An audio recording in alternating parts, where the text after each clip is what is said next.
information. So I'm going to start with a land acknowledgement.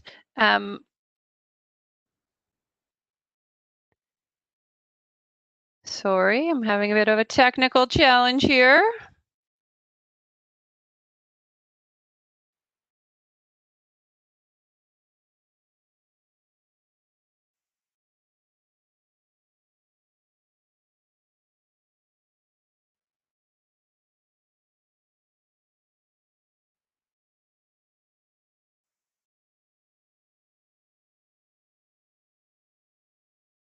Okay, sorry about that. My screen just went dark for a minute. So I'm going to start with a land acknowledgement. The City of Toronto acknowledges that we are on the traditional territory of many nations, including the Mississaugas of the Credit, the Anishinaabe, the Chippewa, the Haudenosaunee, and the Wendat peoples, and is now home to many diverse First Nations, Inuit, and Métis peoples. The city also acknowledges that Toronto is covered by Treaty 13, signed with the Mississaugas of the Credit, and the Williams Treaty, signed with multiple Mississaugas and Chippewa bands. Again, welcome to this session. The purpose of this info session is to inform tenants about what the role of Tenant Director is, to let you know about the application process, and to demonstrate how to apply using an online portal. We realize some of you aren't on the WebEx screen and you're on the phone, so we will walk through the demonstration of how to apply on the portal, but there is an option to apply via paper application, and if you need that, you can contact us after the session. We will provide our contact information. So there's a code of conduct for the meeting. We ask that people be brief and limit yourself to one question or comment at a time.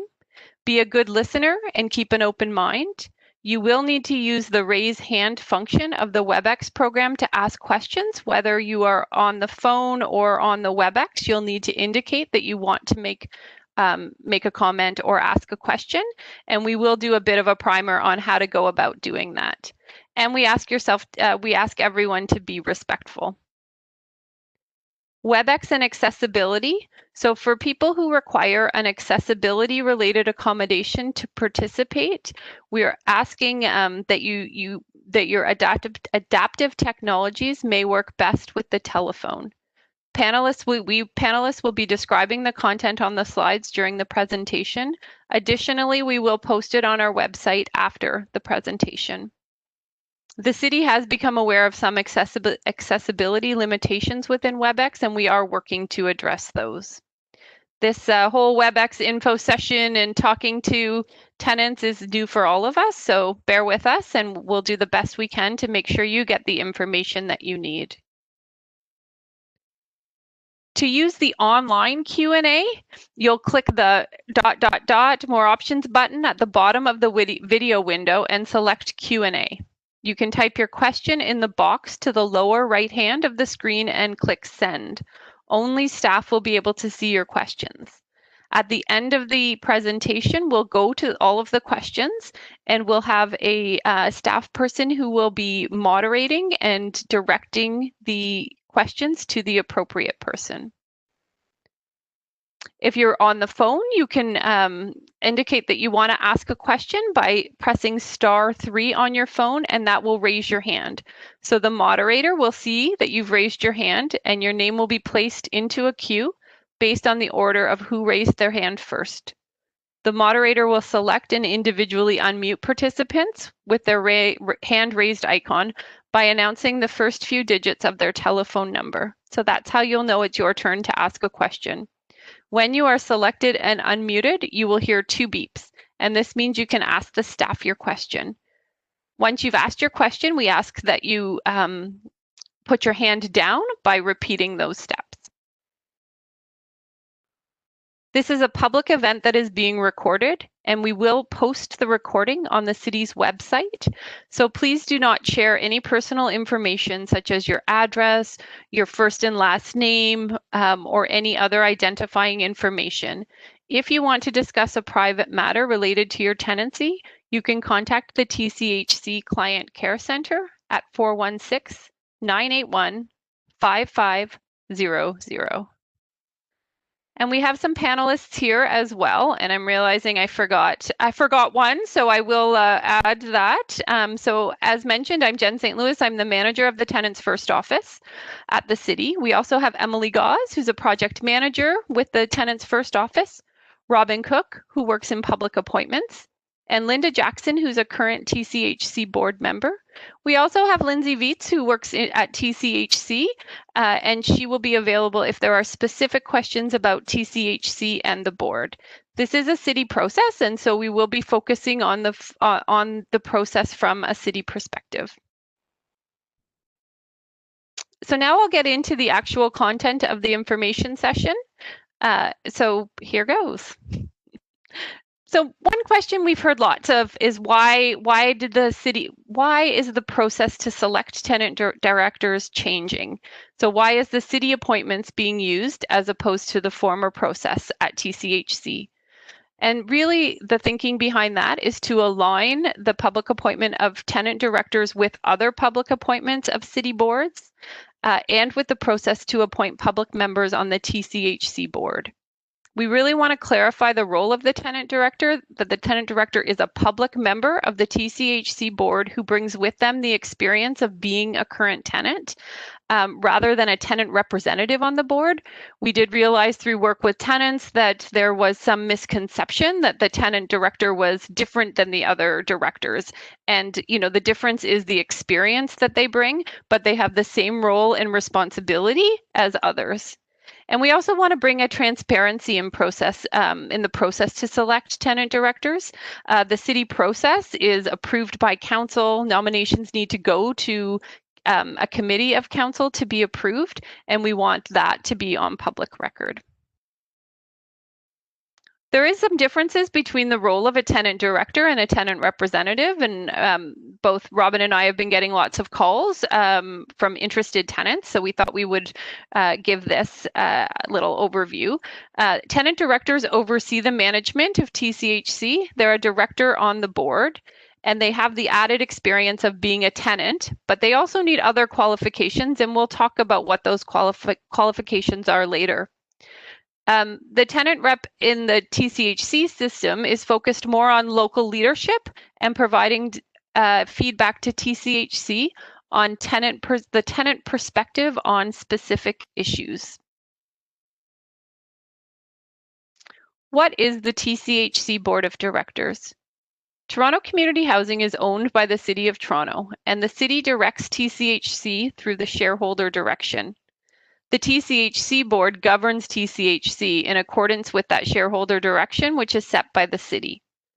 The board of directors oversees the management of Toronto Community Housing and monitors the performance of the organization. The TCHC board of directors is made up of 9 public members. 2 of those have the requirement to be tenants. Additionally, there are 2 city councillors and 1 person who is designated by the mayor. So there is a total of 12 board members on the board of directors of TCHC. Remuneration. So there is a policy at TCHC that all directors, including tenant directors, all public directors, including tenant directors, are eligible for the following payments. So there is a $2,500 annual stipend and $500 for each meeting attended. And this is in alignment with the city's remuneration policy for boards. Directors are reimbursed for all reasonable expenses for official board duties, and there is a board reimbursement policy. The total compensation annually cannot be more than $10,000. And directors' expenses are reported on the TCHC website for transparency and accountability purposes. If you are an RGI tenant, it's important to note that the compensation must be included in your income reporting. So depending on your source of income, it may affect your rent.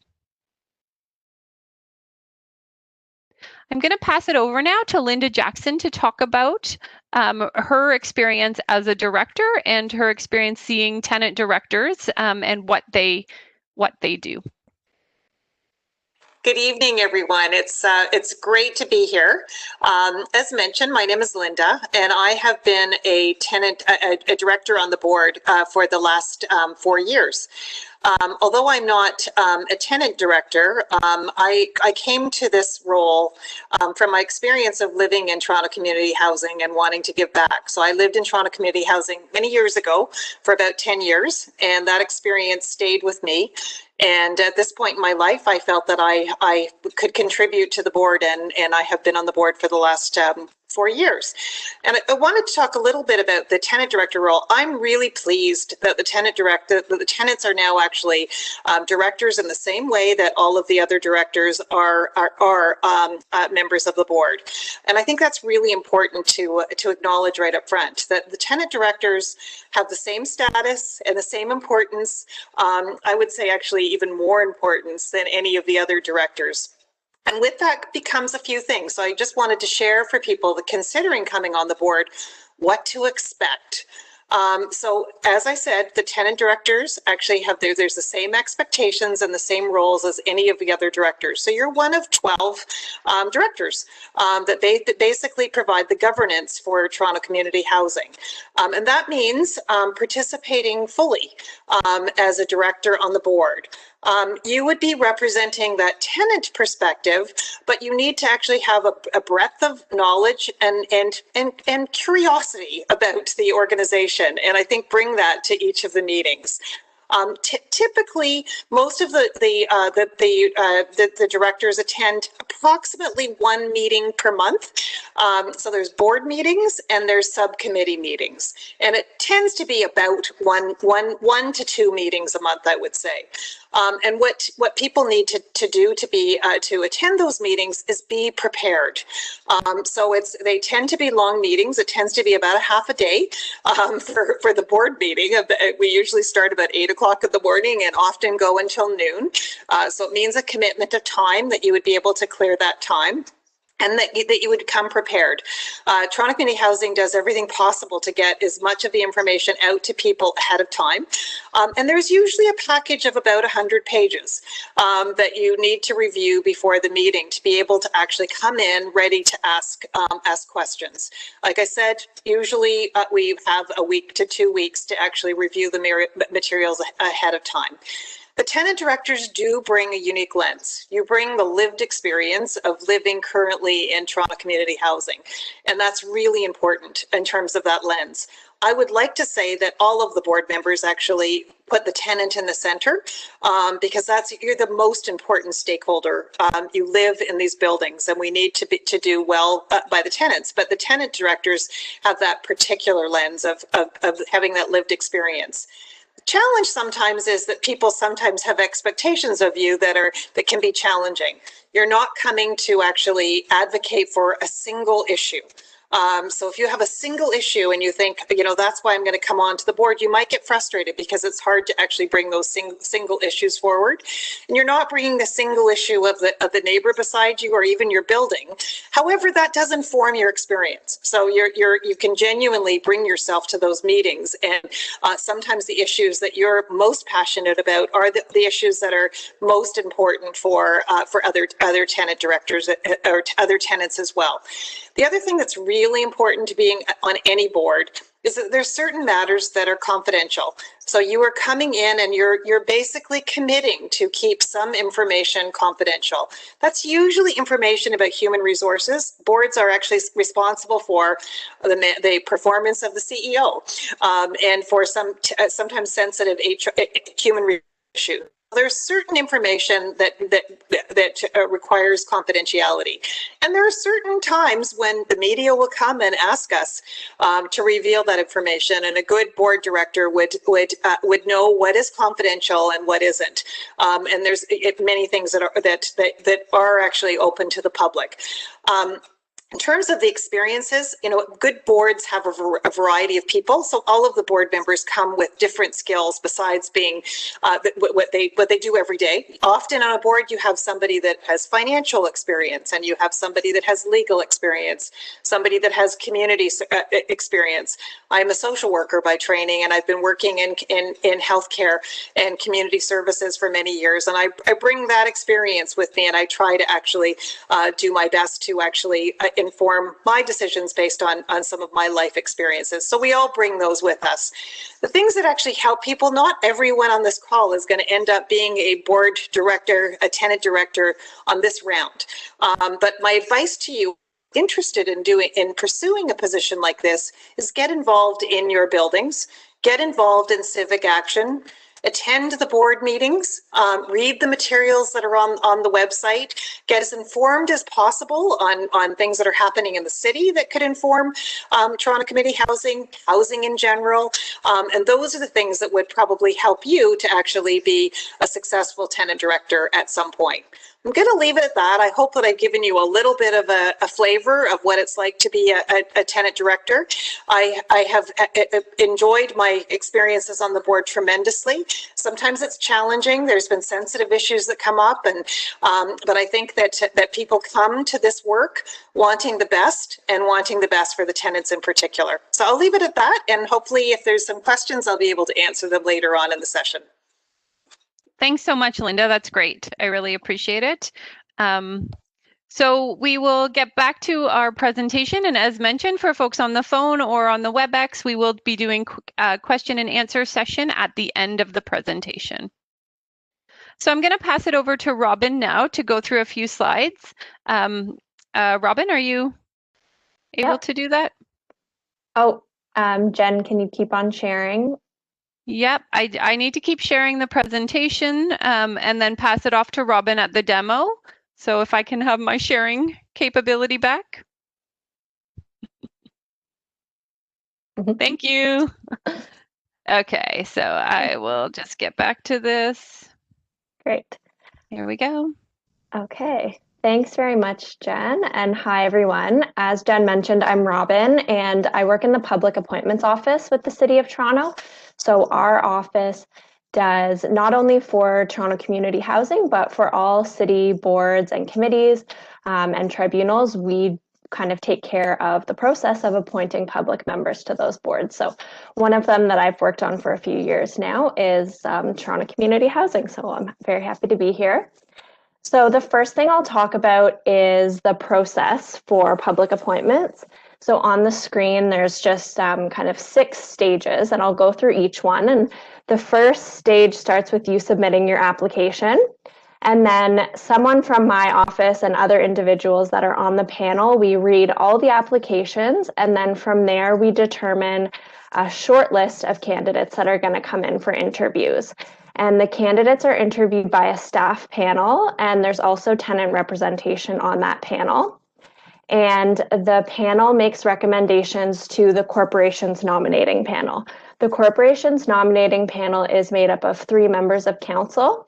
So we bring forward our recommendation for the 2 tenant directors, and the corporation's nominating panel has the chance to review our recommendation, ask questions.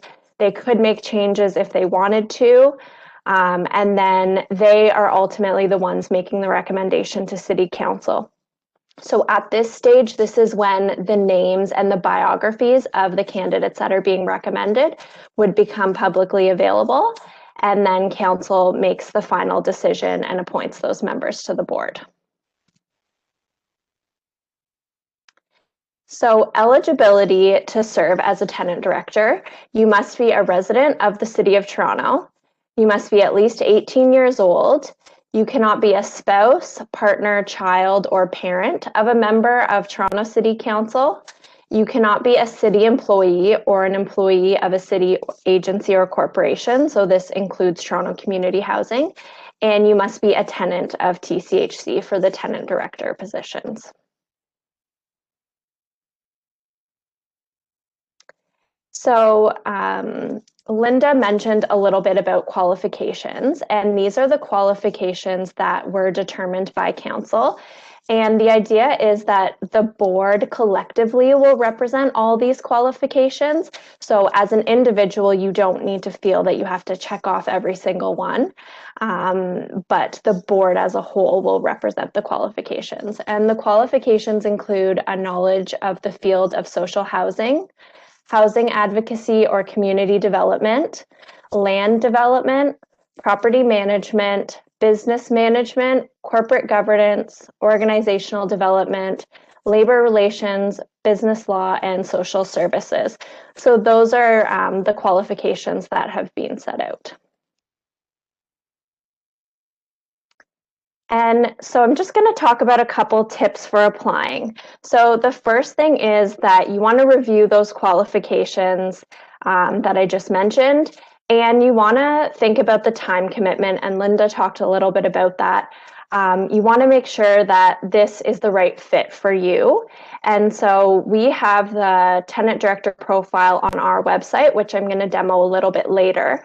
And another great way to kind of review the qualifications and determine the fit is to watch a board meeting as well. And I'm pretty sure the next board meeting is coming up on December 15th, and Linda can correct me if I'm wrong.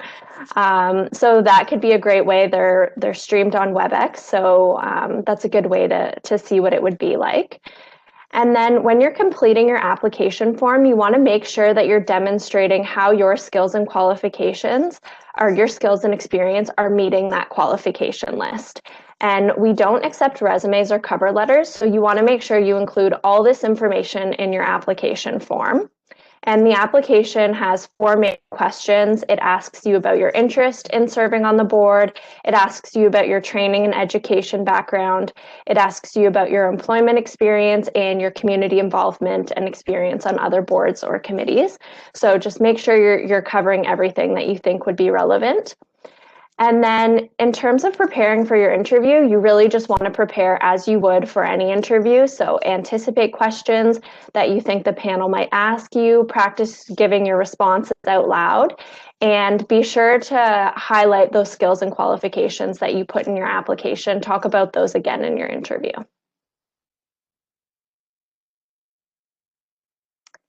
So the timeline for this process, the applications are open, so you can start applying anytime, and the deadline to apply is January 10th of 2021. And then shortlisting, we're still, the timeline isn't officially set for shortlisting and interviews, but that will likely take place in January or February of next year. And then we're just waiting on confirmation with the council calendar when those recommendations are going to go forward to the corporation's nominating panel and city council. But we hope that that will happen in February or March of next year. And so I'm going to do a little demo of what what the application page looks like. And I'll show you kind of our website and how to navigate to it, but you can also get directly to the application page by going to toronto.ca/TCHC tenant. So I'm just going to share my screen.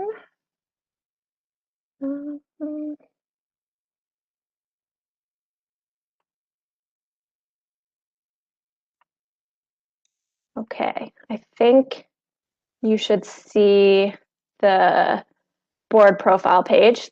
Okay, thanks, Jen, for the thumbs up. So this is the Toronto Community Housing Board profile page. And you can see at the top, there's a little description of the board. And then we have the board responsibilities, the term of office. So the term is 2 years. The composition of the board, which Jen mentioned, and the qualifications that I touched on. And then at the bottom here, you can see the membership. So who's currently appointed to the board and how long they're appointed. And then at the bottom, there's 2 apply online buttons. So the first one is to apply to be considered for a tenant director. So you would click on the apply online. And then this will take you to the application form. So I'll just slowly scroll through it so you can see, but it asks for your contact information, it gets you to confirm your eligibility, and talks a little bit about if you're serving on any other city boards or conflict of interest. And then we get into those questions that I was mentioning. So this is where you want to pay the most amount of attention to. So you'll talk about why you're interested in serving on the Toronto Community Housing Board, any education and training background, your employment experience, and your board and community involvement. We'll ask for a short bio. And then at the bottom, there's a confidential voluntary diversity survey. So it's totally up to you if you want to complete this information. This information is helpful for us as the city to determine how we're doing with appointees to our board. And it's also helpful for the shortlisting panel to ensure that we're selecting and bringing forward a diverse pool of candidates. And then when you scroll all the way to the bottom, you'll just click on this little box right here for the CAPTCHA and click Submit Application, and you will receive an email confirming that, that we received your application. So now I'm going to stop sharing. Thanks, Robin. And yep. So if I could share again, our awesome tech support here, if you could pass me back the sharing, thank you so much. I am going to continue to share the presentation, and we're nearly done. We'll get to the question and answer section of the presentation soon. So I'm just going to review quickly how to use WebEx for Q&A. I did see when I wasn't sharing the screen, there's already some questions in the chat box, which is awesome. So if you do want to ask an additional question or you haven't asked your question yet, you can click the ... button at the bottom of the video screen and select Q&A. Then type your question in the box and click send. Only staff will see your questions, and then Emily, our moderator tonight, so Emily will be reading the questions out loud and directing them to the relevant panelists. If a question is directed to a panelist and we're not the best person to answer that question, we will redirect it to the most qualified person. If you're on the phone and you want to ask a question, you need to raise your hand by entering *3 on your phone. And then your name will be placed in a queue based on who raised their hand first. Emily will then select and individually unmute participants by announcing the first few digits of your phone number. When you're selected and unmuted, you'll hear 2 beeps, and then you can ask the city staff your question. So I think it is question time. I'm going to stop sharing my screen so that you can see our faces as we answer questions, and I will pass it off to Emily. Thanks, Emily. Awesome, no problem. Thanks so much. Just kidding. Perfect. So I think we've moved the tech over and everything looks good. So we'll launch into the question answers. So our first question comes online. It states, lived experiences. Where do you add this on your application? In the past, I had a problem adding this important information in the selection process. Seems to me meaningless during the application process and not taking seriously. I wonder if that question would be best directed to Robin as it pertains to the application? Yep, absolutely. Thank you for that question. I think the best spot to add it would perhaps be in the why are you interested in serving on the board? The 4 questions, I should have mentioned this before, are weighted equally. So each of the kind of your interest in the position probably speaks to your lived experience. And the other 3 questions, they're all weighted equally. So that's probably a good spot to include that. Excellent. Thanks, Robin. So our next question, I think, is directed to Linda in reference to what Linda was telling us earlier on. The question is, shouldn't a director decline comment and refer them to either the CEO or TCHC Strategic Communications?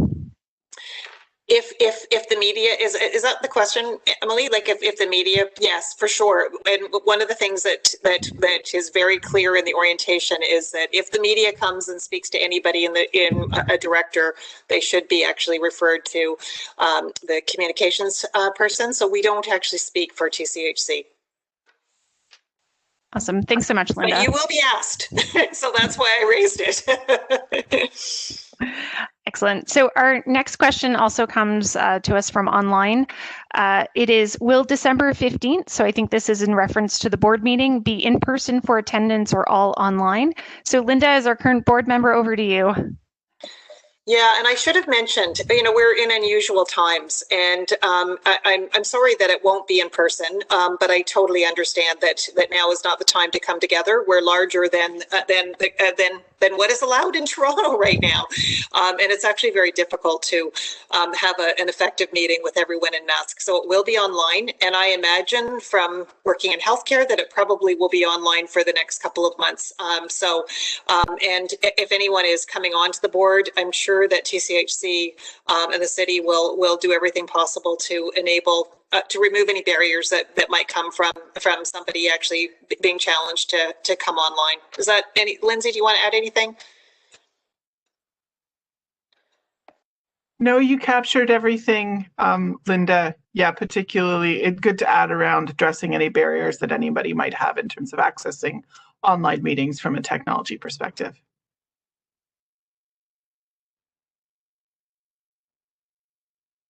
Perfect. Thank you both. So the next question, can someone be overqualified? Robin, would you be the best person to answer that? Sure. Yeah, I don't think so. I don't see a scenario in which someone would be overqualified. I think the more experience and skills that you bring to the table, the better. And I don't know if Linda wants to add to that at all. No, I think that, when we talk about tenants and we talk about people, and I was a tenant, we're not homogeneous. And there's lots of different people with different skills and abilities and interests that live in Toronto community housing. And I think it's actually great if people come and apply and have a range of experiences. It doesn't mean that you have to have a PhD and studied governance for the last 10 years to get in, so I think actually look at what you bring and make sure that you actually shine in your application and in your interview. Great, thank you both. Our next question also comes from us through the online portal. What happens if your tenant status changes during your term? Jen, maybe I'll direct this question to you. Sure. As Robin mentioned, you need to be a tenant to be a tenant director. So if someone moves out or ceases to be a tenant, you would no longer be eligible to be a tenant director. Great, thank you so much. The next question, would the city consider expanding the number of tenant directors to reflect each area of the city, East, Central, and West? Robin, would you be the best person to answer that? Yeah, I can try to answer that. The composition of the board is set out by City Council. So I won't say no, they wouldn't consider it, but it's not, I guess, a current item that's being considered by council. So I can jump in and just say that. To add to that, yeah. Yeah, I can add to that. We are currently reviewing the shareholder direction of TCHC, and that will include a review of the governance. So that is definitely something that that we will bring to the attention of the group reviewing that. And I don't know what the result will be. Great, thanks so much, Jen. The next question, how many meetings are there every month, and how long will every meeting take? Linda, maybe you can take a crack at that question. Yeah, I think it's best to assume that there's going to be, if you're a tenant director, that you're going to be at least at one meeting a month, and it could be more. So the board doesn't meet officially every month, but between the board meetings and several other subcommittee meetings, there is generally, I would say, 1 to 2 meetings a month. Most of the meetings at this time, because of the councillor schedules and evening appointments, tend to be during the day. So that's another thing to take into consideration. We are looking at the possibility of having some of the tenant committee meetings in the evening, but at this point, most of the meetings are during the day. So I would estimate at least a half a day a month, and perhaps 2 half days. And there's a little bit of room, when you come on to the board to select, which subcommittee you would be on. But I think that that's pretty fair. Would that be fair, Lindsay? from your observation? Yep, definitely. I think that's yeah, that's accurate. Excellent. Thank you both. Our next question, will the seniors portfolio be part of TCHC, or if in a seniors building, will we be no longer a TCHC resident and not qualified to be a tenant director? Jen, would you like to answer that question? Sure. At this point in time, the direction from City Council is that there will be a new corporation created. So the residents of the seniors housing portfolio at the time of that transfer will no longer be TCHC tenants. That doesn't mean that you don't qualify to apply now. We don't know when it will be a lengthy transition process. So I think if you're in a seniors building and you are interested, I would say you should apply. And then if the transfer occurs during your term, you would need to step down, and there will also potentially be opportunities with the new corporation. Great, thanks so much. So our next question states, so should I, although my interest is there and I'm a tenant, dedication-wise, think of it like a job? Linda, would you like to answer that? That's an interesting question. Actually, these are really great questions. I have to say, I think it's a job, but really it's a passion. So what it doesn't require is you working 5 days a week. I think that, as I mentioned, it's 1 to 2 board meetings. It does take me in preparing for a board meeting. I find that it takes me a good 4 or 5 hours to go through the material myself. I think maybe some people read faster than I do, make notes and be prepared.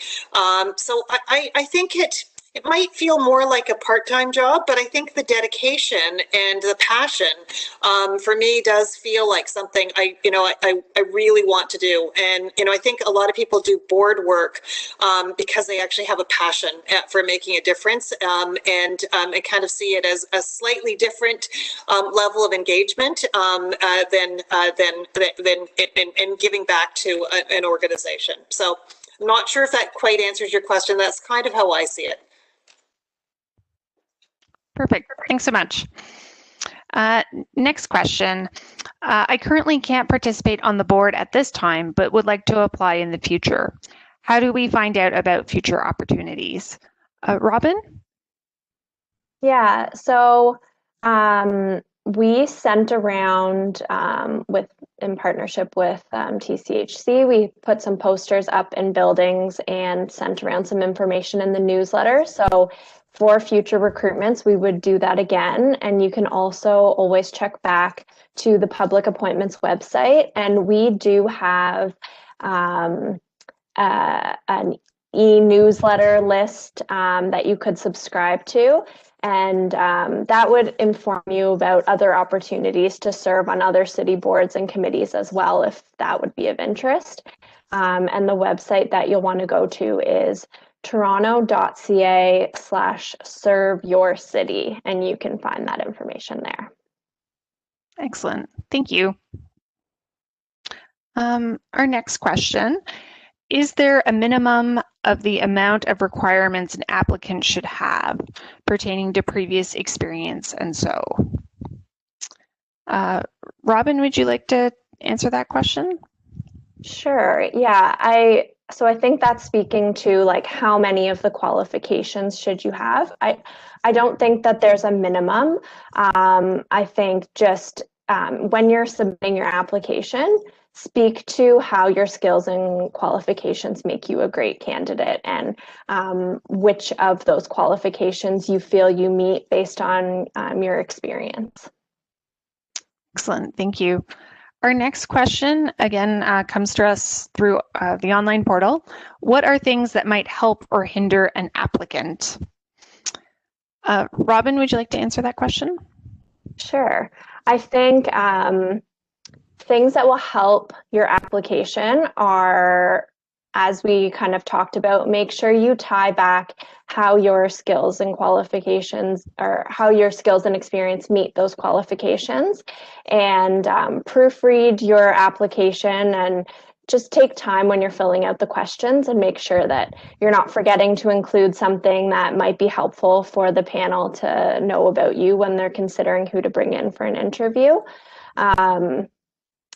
Something that would, I can't think of anything that really would hurt your application, but I would say just take your time and read through it, and as much information as you think relevant to share.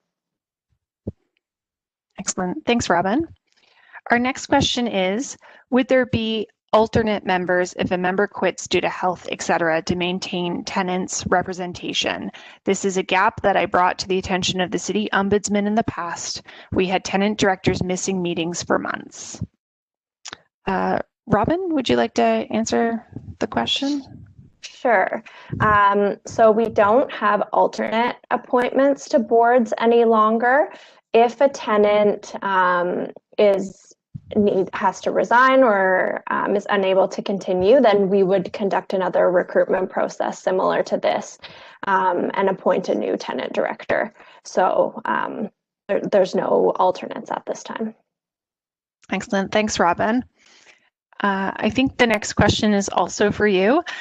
Does the board aim to have people from different ethnic backgrounds represented? Yes, absolutely. That's an important priority for my team and for the city. And that's why we have the confidential voluntary diversity summary. So it allows us and allows the panel to see that information so that they can bring forward a diverse pool.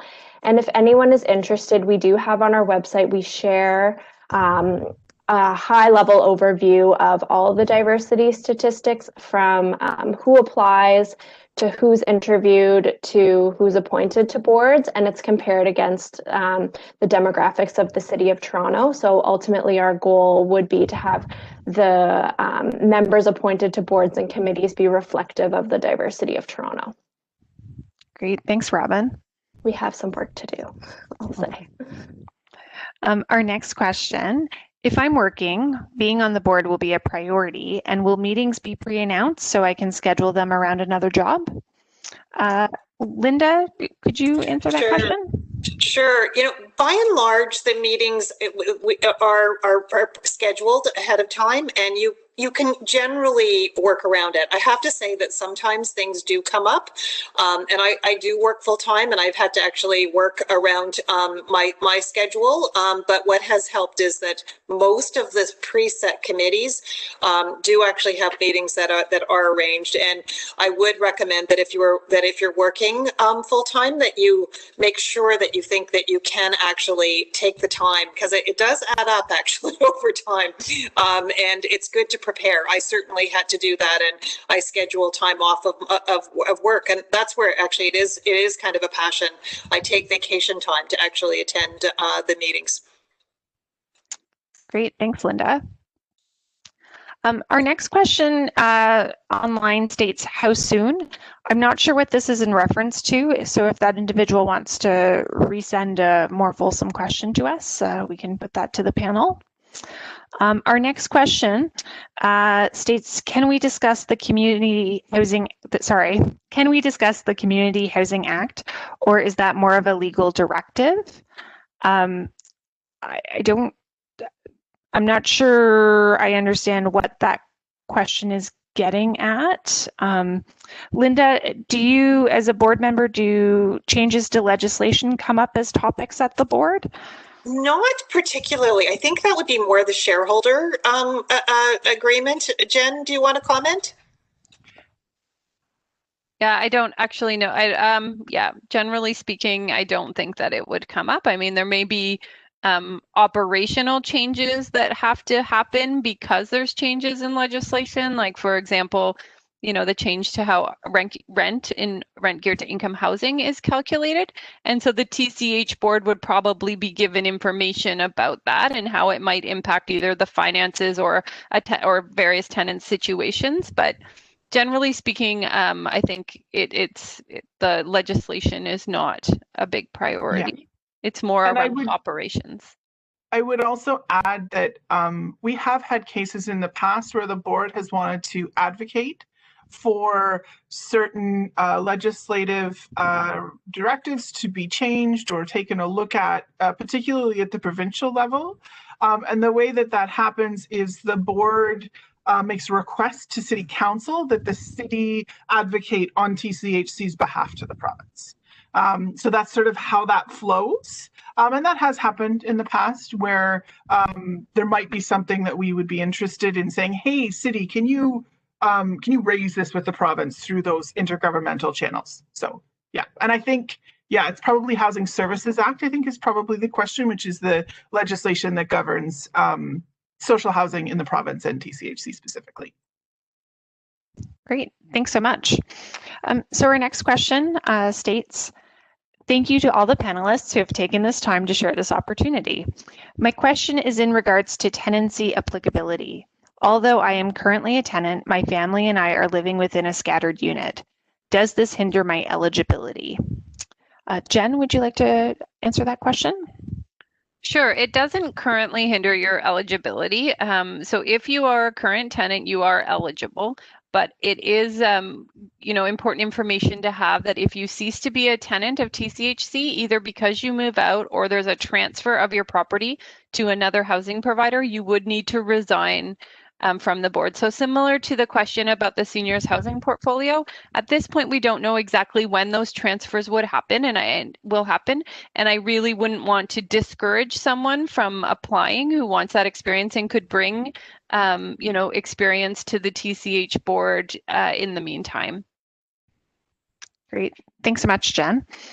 Our next question is a clarification from an earlier question. So when I meant how soon the process will take to replace a tenant director, Robin stated that there are no alternates. So how the process works to fill the gap? Another election, won't this cost money to the city? So I can answer that. So it won't be elections because we've moved to the public appointments process now. And our process from when a resignation occurs to when the new board member is appointed, it can take anywhere from 2 to 3 months just so that we have an adequate amount of time to notify people so they have time to apply and then review the applications and bring forward recommendations to the corporation's nominating panel. So about 2 to 3 months to fill the vacancy. Great, thanks, Robin. And Robin, I just want to clarify, if you could confirm that applies to all public members, not just tenants. So it's not like tenants are, there aren't alternates for tenants, but there are for other directors. So the same policy applies for all public directors, including the 2 tenants. Yeah, that's correct. And it applies to all city boards, committees, and tribunals as well, not just TCHC. Great, thanks so much. So our next question states, how many applicants roughly do you have so far and how many do you usually get? Robin, are you able to address that question? Yeah, I'm not sure how many we have so far, but last time we did the process, we had around 100 people apply. Perfect. And that was the same, roughly the same number that we had the time before that. When the process was a little bit different, it was still about 100 applicants. Great. Thanks so much. So that's actually all the questions we have. We've received no questions over the phone, and we've answered all the questions that have come through online. And looking at the time, I'm wondering if it's 7:25, if we can move maybe to the wrap up. Emily, I see one hand raised. Yes, that participant asked questions through the virtual Q&A. Okay. So I believe we've answered all of the participants' questions. Great. So I'm going to wrap up here. If you've sat through this and thought you might be interested in the board and now you're thinking, whoa, that's a lot, I don't think I can do that, but you are still interested in being a part of this process, we are seeking a panel of tenants to assist with reviewing the applications. So this opportunity is only available to tenants who are not applying to be a tenant director. and are interested in helping us out. So if you are interested, it'll be about a 4-hour commitment at an online meeting where we will review the applications. They will be anonymized, so you won't see people's names, but you will be able to look at their qualifications and their applications and help us score them on a rubric, a scale that is developed by Public Appointments. So if you are interested, give us a shout at tenantsfirst@toronto.ca, or you can call my phone number, which is on the next slide. And if you send us an email, let us know your name, address, and we need you to confirm in writing that you will not be applying to be a board member. And then we are going to do a random selection of tenants to assist with that. So hopefully, if you've decided this isn't for you, you might want to assist us in that way. So thanks again for attending the session. We've got our contact information here.